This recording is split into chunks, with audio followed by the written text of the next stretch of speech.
هلا نحن بعجمان النعيمية وهذا مطعم اسمه تيستي زوم، خلونا نشوف البرجر عنده. بوش بوش. السلام عليكم. شلونك يا باشا؟ بدنا نفطر برجر من فضلك. ايش في عندك انواع برجر؟ تحب اللحم ولا الدجاج؟ ناكل لحم ودجاج. طيب تفضل، كم واحد نعمل لك؟ 10 نتناقش فيهم. 10 بتوكيلهم. ايه باذن يلا الله. توكل. يلا.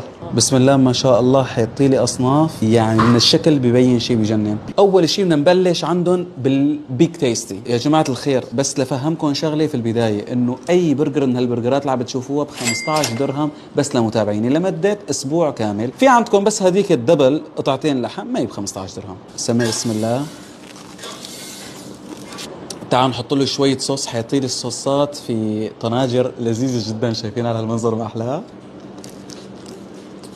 هذا برجر الدبل، شوفوا لي على هالمنظر هذا تبعه، شوفوا لي أول شيء خبز البطاطا ونوع لحم اخذين رقم واحد في عجمان بنوع اللحم اللي بيحطوه.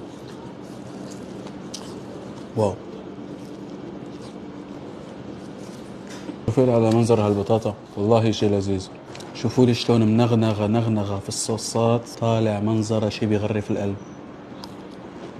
طبعا اكيد نحن ما اكلنا كل البرجرات. في عندهم هي لازم جربها. ايش اسمها باشا؟ هي الزنجر. معقوله كل هي سندويشه بدك تقدمها ب 15 درهم؟ شو نعمل؟ لك يخلي لي قلبك. شايفين؟ ابيض من جوا مثل الثلج. سبحان الله. هاي ايش اسمها؟ الماشروم صوص، فيها فطر ومنغنغه نغنغه شيء بيحبوا قلبكم. انا هي تركت للاخير مشان يكون ختامها مسك. بدنا ندلي الاخر لقمه نحط لها صوصات. الحمد لله رب العالمين، هذا كان فطور اليوم، فطور خفيف نظيف ما تقلنا مشان رجيم. ان شاء الله يكون عجبكم الفيديو، وكالعاده يا ساده الصلاه على الحبيب تجلب السعاده.